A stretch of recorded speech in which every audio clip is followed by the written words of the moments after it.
up in the club. That nigga shot the club up, nigga. And then, niggas trying to send him some Jordans and some weed and trying to play funny. Bow! We shot niggas, but yo, that nigga busts his guns. So I believe him. I think you should just stay in your place, brother. You shouldn't even speak on that type of lifestyle because you're not living that. What started as a simple tweet about leaving the street life behind slowly turned into something much more serious. What looked harmless at first began raising real concern, especially once people started connecting dots and taking things personal. When artists with real street backgrounds and real ties start throwing shots, situations can move fast and turn dangerous. Let's be clear for a moment. These are not guys playing characters for attention. These are people who actually lived that life. History already shows when real street figures with loyal crews start clashing online. It rarely stays online. That's why insiders started paying close attention to how this situation was unfolding. To understand how things got messy, you have to go back to where it started. This goes back to 21 Savage and his controversial F the Streets movement that sent shockwaves through the rap world. He was in the middle of promoting his album when he posted those 3 words that sparked a chain reaction across the industry. This was not a random late night thought, it was calculated. 21 had business on his mind. He was pushing a message aimed at Atlanta's biggest names, trying to get people to squash long-running issues, especially the situation involving Young Thug and Gunna that had divided the city. This is where the industry starts looking shaky. The same labels and media figures that once pushed a narrative calling Gunna untrustworthy suddenly switched their tone. Doors that were once closed started opening again. The reason was simple. Gunna was winning without them. Big streams, big numbers, real momentum. Once the money showed up, everyone wanted back in. 21 Savage knew exactly what he was doing. He positioned himself as a peacemaker, promoted unity, boosted his album buzz, and quietly set himself up for a possible Gunna collaboration that could bring serious profit. It was a smart business move wrapped in wisdom, and it worked because all eyes stayed on 21 right as his album dropped. That's when Pooh Shiesty entered the picture. The Memphis rapper followed the same wave and posted about stepping away from the streets. For someone with his background, that caught people off guard. This is someone whose image was built on real street credibility. Coming up in one of the most dangerous cities in the country, his music and reputation were tied to authenticity. So when he hinted at distancing himself from that life, fans were confused and people close to him were surprised. Pooh Shiesty didn't just rap about the streets. He lived it and built success from it. That's why the post hit differently. To some, it felt like a sudden shift. Blueface wasn't buying it. He saw the trend and called it out. On social media, he went after rappers he felt were moving fake and following the wave without thinking. His point was clear. How do you spend years using street credibility to build a career, then flip the message once it becomes popular? To him, it looked like people were copying 21 without considering how it made them look to their own circles. At first, Pooh Shiesty didn't respond. No comments, no direct replies. He kept posting like nothing happened. But the signs were there. He started posting clips playing Call of Duty with NLE Choppa. Anyone familiar with the situation knows NLE Choppa and Blueface have long-standing issues. That tension runs deeper than music. It comes from disrespect and street politics that go back years. So when Pooh Shiesty publicly showed love to NLE Choppa, Blueface caught the message immediately. Those gaming sessions were not just casual. In street culture, who you associate with matters. It sends signals. And Pooh Shiesty was clearly choosing a side. Nothing had to be said directly. The message was already sent. Things stayed quiet for a few weeks. Fans thought it might fade like most online drama, but that calm didn't last long. One Instagram story later, the entire situation shifted again and brought the tension right back to the surface. This time, instead of repeating F the streets, he flipped the message completely and posted, "I am the streets," taking back what he said just weeks earlier and doubling down on his street identity. The post came with heavy visuals and music that leaned hard into his tough image, making it clear he wasn't stepping away from who he's known as. That move told people one of two things. Either Pooh Shiesty was feeling real pressure from his inner circle for sounding soft, or he was setting the stage for something bigger. When someone in a leadership position suddenly talks about leaving the streets, it can shake things up internally. And people around you don't want to hear about going legit when they're still out there risking freedom and safety.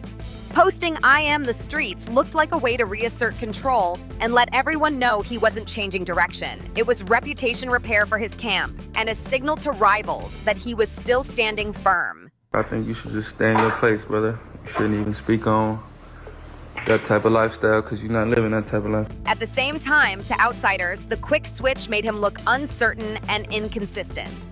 Blueface was watching closely and wasn't letting it slide. The moment he saw that story, he took it to Twitter and posted, "Now dog, we've seen what you said already. The street's traumatized, buddy." That line landed as straight disrespect. The word traumatized hit the hardest. It suggested fear and confusion, questioning confidence and leadership in one shot. For someone whose image is built on being solid and unshaken, that kind of label cuts deep. It wasn't just trash talk, it was a public challenge to credibility. The tweet spread fast, with fans and artists jumping in. Some people felt Blueface was right for calling out the switch-up, while others thought he was creating unnecessary drama. What many didn't realize was that this had moved beyond music commentary, and this was street politics playing out online. Blueface showed he had been tracking every move. He remembered the original "The Streets" post. He saw the flip to "I am the streets." And instead of letting it slide, he pointed out the contradiction in front of millions. That kind of public call-out made it impossible to ignore. Now things start getting tense. Pushisty didn't respond publicly, but in street culture, silence doesn't mean nothing is happening. Most of the time, it means things are being handled quietly. He isn't viewed as someone just playing a role for attention. He's known for having real influence in Memphis, a city with a long history of serious street activity. The people around him are known for taking respect seriously and responding when lines get crossed. These aren't people looking for online arguments. Reputation matters, especially when leadership gets questioned publicly. Being called traumatized in front of a massive audience isn't something that can be brushed off without consequences, at least not without risking how you're viewed by your own circle. What makes the situation even more unstable is that both sides have real connections. Blueface has ties on the West Coast and has shown before that he doesn't back away from confrontation. He's known for standing on what he says, even when it brings pressure. On the other side, Pooh Shiesty has a strong base in Memphis, and loyalty runs deep. People close to both camps have hinted that things are already moving behind the scenes. There's been talk circulating, though nothing confirmed, and both sides have stayed quiet publicly. When leaders feel disrespected online, situations can shift fast from words to real-world consequences. We've seen similar scenarios before where online disrespect between people with real ties led to outcomes nobody could take back. The difference here is that this isn't just two rappers arguing. Both have groups behind them willing to move if they feel their leader is disrespected. What began as a message about leaving street life behind has now turned into a serious standoff between two figures who both carry real weight. The irony here is heavy. What started as a movement meant to push people away from street conflict may have ended up creating more tension instead. Watching Pooh Shiesty shift from distancing himself from the streets to saying, "I am the streets," shows just how much pressure he was likely facing internally. When someone in a leadership position even hints at stepping away, it can be seen by people around them as weakness or abandonment. People who are still putting everything on the line don't want to hear about changing direction. That kind of talk can shake loyalty and create doubt. So flipping back looked like a move to hold his position and keep his circle unified. But that same flip gave Blueface exactly what he needed to question his consistency and credibility in public. Now the situation is boxed in. Neither side can easily step back without losing respect. Blueface can't walk back his words without it looking like he folded in front of his audience. And Pooh Shiesty can't ignore the disrespect without risking how his leadership is viewed by people close to him. This is the kind of standoff that has caused real damage in hip-hop history. Once pride and reputation take over, clear thinking often disappears. We've seen too many situations where talented artists with real futures let ego and public disrespect push things too far. As this continues, fans and industry watchers are hoping it stays from turning serious. But the truth is, when people with real influence and strong backing go at each other publicly, it rarely stays limited to social media. History shows these moments don't usually calm down on their own. What makes it even more frustrating is that both artists have real talent and opportunities beyond this. Pooh Shiesty has been building momentum with successful records and a loyal fan base. Blueface has proven he knows how to stay visible and relevant in a crowded industry. All of that can vanish fast once pride and image take control. This is exactly the type of situation that explains why 21 Savage spoke out against street mentality in the first place. That lifestyle doesn't protect careers or futures. It doesn't care about music, success, or potential. What it feeds on is reaction and retaliation, and that cycle rarely ends in anything positive. At this point, all anyone can do is watch and hope both sides recognize how much they stand to lose if this goes any further. Because when real street politics enter the picture, things become unpredictable, and the outcome is rarely worth the cost. At the end of the day, this whole situation shows how fast things can spiral when street identity and public image collide. What began as a conversation about growth and moving away from destructive cycles has turned into a tense standoff fueled by pride, pressure, and perception.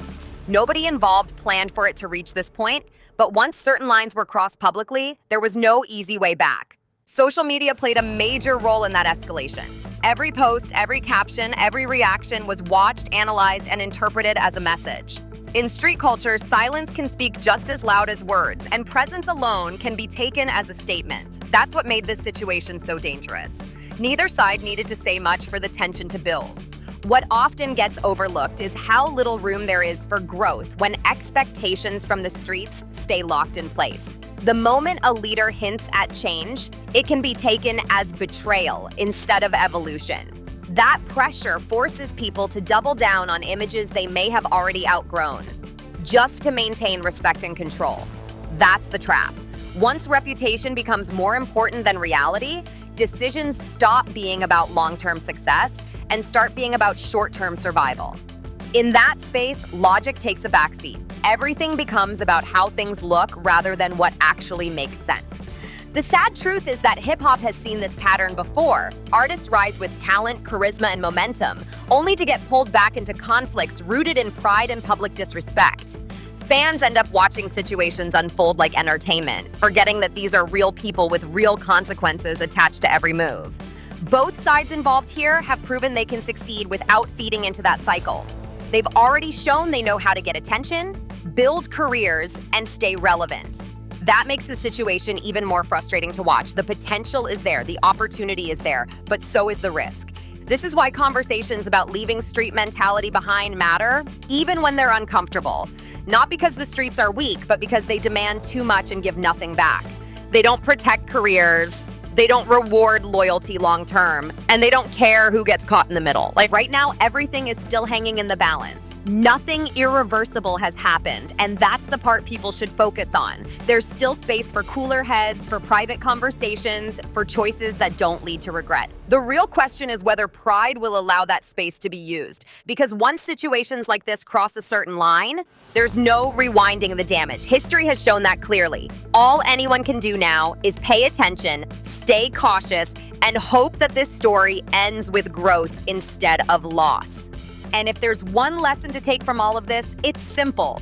The streets don't define success. They only test how much you're willing to lose.